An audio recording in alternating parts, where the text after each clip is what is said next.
mean, it was just, how does a town like Reno, Right. is it the mob that goes in and tells the judges, like, hey, if this goes to the cards, if Ray, how far before the fight or during the fight does the fix happen? I think that before the fight, they tell you, look, no matter what, unless it's not like I said, The knockout. betting has to come in first. Yeah, the fit. So the betting prior to the day of the fight, Well, yeah, you're they're already yeah. millions for Ray Mancini to win this fight. They know I was a 3-1 down. Who, and I'm not saying No, you know exactly who, no. but who goes to whom?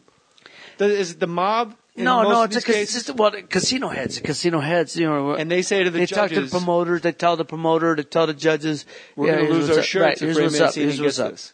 That's what was told to me by a boss at the Sahara, who was a good friend of mine, and he said, I want you to know. He said, you just couldn't get it, you just couldn't win.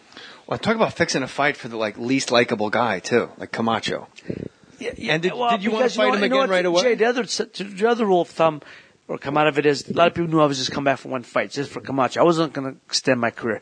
But a lot of people, Camacho was going to, they could control Camacho. Every time I watch that fight, I forget that you lose the decision. Yeah. And when you go to the cards, I'm like, you know what? The guy came out of retirement, took care of it. But what? Yeah, I'm like I said, always surprised. it wasn't a great fight because he ran a lot of clutch grab. It was, but You were I won. working. But I won the fight. Yeah, Ring generalship? yeah, Is that what I they controlled say? him. I controlled him. I walked him down, and he did nothing. He didn't do anything.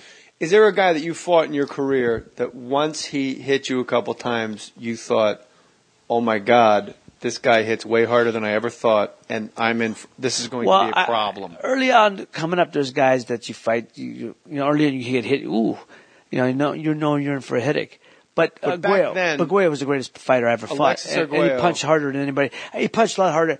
He jabbed. I knew about his right hand, left up, but when he jabbed you, it was like jolting. How come some guys can hit so much harder than other guys, and they aren't any bigger? It's just They're just built like that? It's about it's got nothing to do. It's just it's all leverage and punching. How you learn how to punch. So you get big muscular guys, and they can't crack a lick. But other guys, just Tommy Hearns type, like whippets. They just whip that, pow. They shoot that right hand. Alexis, they're bone thin, man, but they come and they drop that right hand, and knock a He wall was down. tall, wasn't he? Who? Alexis was 5'9.5". For 135. But that's tall lightweight, man. Yeah. Sure. And it seems like, well, it's funny. You just said that. That's a good question, Uncle Dan, about the jab. Because I'm going to reference it again because it's my favorite book on fighting, Fighter's Heart by Sam Sheridan. This guy went to Harvard, and he just graduated from Harvard, always fought like a Harvard boxing gym, and then he went to the Philippines to learn Muay Thai, learned boxing in Oakland with Andre Ward and Virgil Hunter and those guys, and he trained and trained and trained and did. He said, I already did the not doing it part of my life. I'm going to do it. And he just trained and trained and trained, and then one day Virgil Hunter said, what are you doing with, let me just ask you real quick, what are you doing with that jab? He goes, well, I put it out there, I gather the distance, I measure how far this guy is away from me, and I'm setting on my right hand. And he goes, no, you're bashing his fucking face in with it. Well, It's like some guys have a jab, but they're bashing your face in with it. Lex, he had a ramrod jab. It wasn't fast, it wasn't quick, it was just straight and hard, man. He hit with that jab. I said, oh. First round was the first time you ate that jab? Oh, first round, you get hit. I made him miss a lot of jabs, but he hit me with a lot of jabs. I'm saying Alexis Arguello. Yeah, of course, you get hit. In that first round, when you get touched by that jab from Alexis Arguello. Ooh. It's something that I didn't expect. And in your mind, and how many times in your career have you been touched up like that by a guy? And does it just become a job? Like, does it become, in layman's terms, a day at the office and just a bad day, but at the end of the day, I'm going to win? Where you realize, I know you never underestimated anybody. No. But when a guy hits you harder than you thought, and you go, Jesus, that guy really just tagged me. Right. At what point do you go, well, I have to change my strategy? No.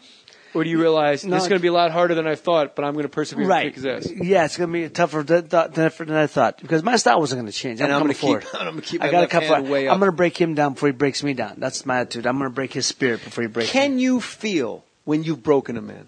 Yeah. Oh yeah, you could see you could see guy, you could see body language, that you broke him, man. And it's like, that's why my style, round one, I'm going to come out, boom, bell rings, I'm meeting you center ring. We're going to do business until one of us backs up, and it ain't going to be me. And that's part of the psychological warfare, Yeah. Back a guy up, now I know I got you. You ain't going to back me up. I backed you up. But a guy like Camacho, Well, he's a different. He fights back and up. Right. And like Pernell Whitaker's a guy Right. whose whole career Right. fought back and Right. up. Ali fought back and up. Right. So your strategy, what goes? But you got to go chase him down. But you don't follow. There's a way. You got to chase a guy down. But that's what you call ring generalship. You heard about cutting a ring off? You heard a fighter cutting a ring off? Walk him down. Walk him down. You walk up, cut the ring off. So you chase him, ring around the rosy. Then he's dictating. He's controlling the fight. That's ring what Pernell generalship. was so great at. He'd get you to chase him with the Pernell was a headache for anybody, man. He's just such an awkward style, man. He was terrific. But,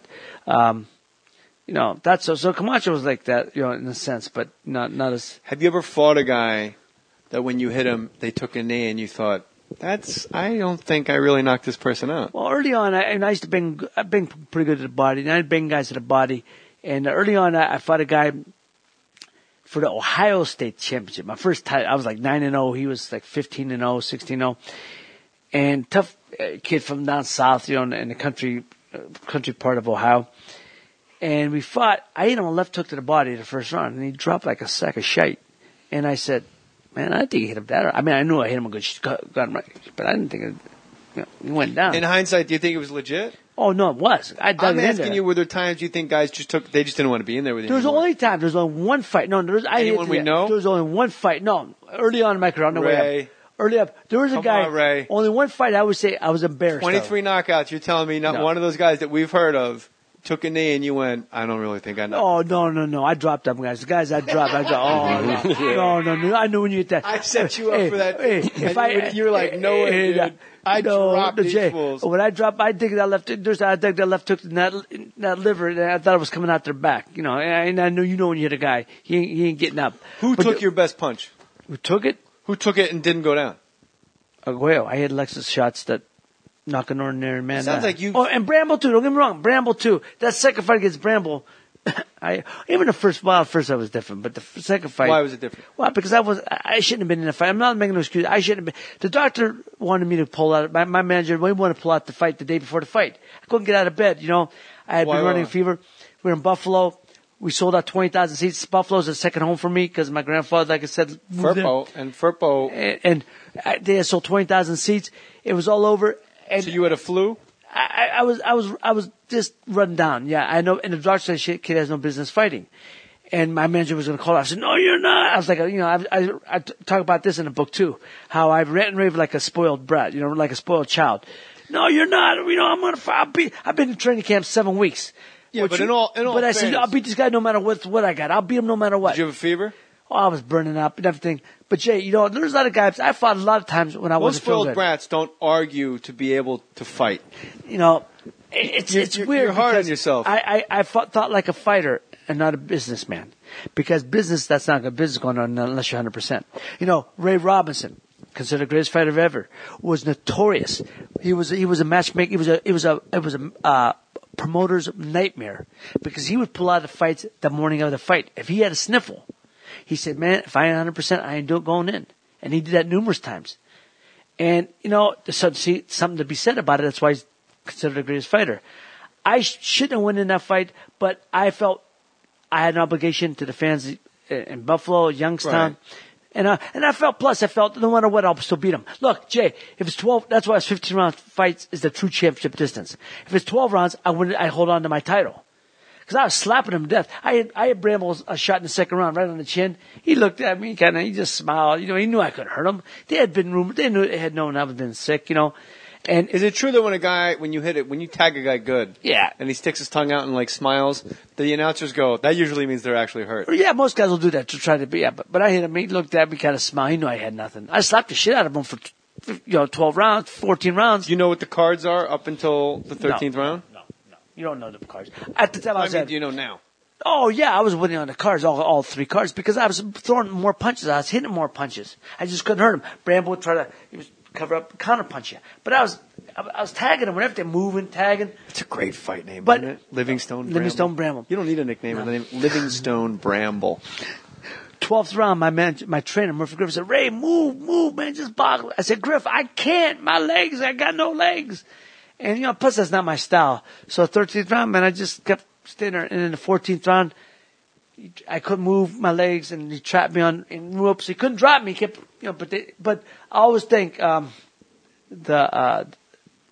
the referee from out here. I'm trying to think, man, my mind's shot right now. Great referee from out here. Got to be a good friend of mine. He gave me every opportunity to come back, but he protected me, and He stopped it. He stopped it, and rightfully so. How many times? How do I phrase this without sounding like an idiot? And I don't really know anything about fighting other than I'm a fan. Like an idiot, who cares? Go ahead. What's the difference? How much is a referee involved in the fight? Is it like NFL referees where, like, if you don't know anything about them, that means they did their job well? They did a good job, right? That's right. Too many referees want to become part of the fight, want to get the face on TV. I'm firm, but I'm fair. Like, they always going to have, like, a saying. Well, you know what? I mean, Joey Cortez, Joey Cortez is a good friend of mine, but you're right. He's been involved too many fights where you don't need to see him. He's right. Now, how much of the referee, like, when you fought Bramble, you're champion? Right. And the referee, is he telling you in that round, you got to fight, Ray, you got to go, right, you got to go? Right. Is he telling you to get on your horse? Throw punches, Ray, you got to come. So he is saying that to you? No, he's telling you. He come in the corner, hey, man, you got to throw punches, you know. And is that a courtesy that's extended to all fighters, or do you earn it? No, is it like in the NBA, the superstars get the calls because you were the champion, because you fought I think certain fighters that come doing it. And you respect the sport so much. Right. And I think Camacho, they probably don't say that to him. Nah, or maybe quit running, start fighting. They might say that to him. Who knows? Right. But no. My guy, and Jesus, man, it's bothering me because he's a good friend and he's a referee still in LA here. Google search who the referee was, and I'll think of his name. I don't think the listeners really care. Nah, but anyway, I'm just saying he gave me a shot. But after that fight, and as he's saying it to you in your mind, are you going, I can't? No, I can't. Right. That's why Griff said to me, Ray, move. But in your heart, well, you want to so bad. Jay, that's like they'll say, the spirit is willing, but the body is weak. How many times has the spirit been willing and the body been weak, and the spirit in your career and the spirit overrode the body? There's been times. There's been times. There's been times where you have superseded your human capabilities on heart. Heart's carrying a lot further than talent a lot of times. Sure. I mean, that amazes me. Even right? early in my career, when like I said, hold on a second. Let's put a pin in that. Like, that amazes me. Like, you train, and then you find yourself in a fight, and you can't do it. And something greater than you wills you through that. When you look back on that particular fight, like a couple days later, are you in awe of what went down? I don't know if I'm in awe. I don't know if I'm in awe, but I just think that... who's Mills Lane was the referee? No. That's what it says right there. No, that's the rematch. Oh, that's the rematch. The first fight against Bramble and Buffalo. That doesn't put you in awe? Like, you don't think, like, how did that happen? I couldn't move my legs. I was so tired I couldn't breathe. I don't know. I think when you're a fighter, you train to do it. You expect to do it. You know what I mean? You expect to do it. So I don't know. I mean, I don't know if I'm in awe.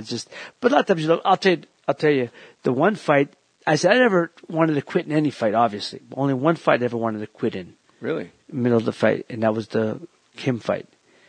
We were hurting. My head was hurting so much during that fight. Your head was hurting? My head was hurting. We were banging each other so much, And your head was hurting from getting hit? And getting hit. And he was a Korean fighter. And we just... For the listeners, Dak-Koo Kim was a great fighter from South Korea, right? Yeah. Okay. So in that fight... Let's go through this slowly and methodically. You agree to fight Dak-Koo Kim, right? Who at the time is ranked what? He was. He became the typical way number one contender in the world. How he got that, who knows? But he's the number one. But he's number one contender. So I don't care. I just fought who they put. Who I had to fight who was there. And you're champion. I'm a champion. He was the Pacific and Pan Pacific. That all part of the world champion. Right. I've done in Asia. And where was the fight? Caesar's Palace in Las Vegas. Okay. Now, also, I'll give you a little trivia. It was the first fight of their permanent outdoor facility. Before that, they'd always have an outdoor facility to resurrect it for Ray Leonard or Larry Holmes, whatever. But did they tear it down? This became the first fight of the permanent outdoor facility. So it's a big opening. I'm going to be the first fight. And they're going to have all the glitterati is going to be hanging out. How at many ringside. title defenses had you had prior to this? I won my title in May. First title defense was in July. This is November. Ernesto España from Venezuela. So you beat Ernesto España. Right. And then your second title defense is against Dak-Koo Kim. Right. Okay. November 13th of 1982. Now, leading up to the Kim fight. Right. How do you prepare to fight a South Korean fighter where you don't have any film on this guy, or do you? Well, yeah, my What, manager you- Dave. he's My the manager, unknown, My right? manager Dave Wolf. I didn't know anything about him. Right. It's But not a guy like you've seen come up through the But all you ranks. have to know is when you got fighting anybody. What I always tell people, fighting foreign fighters is much more difficult to fight American fighters because I don't care how talented they are, but they lack a talent they make up for in heart and desire because they're fighting for more than themselves. They're fighting for their country. So I knew guys, they got the kamikaze mentality, and I don't mean that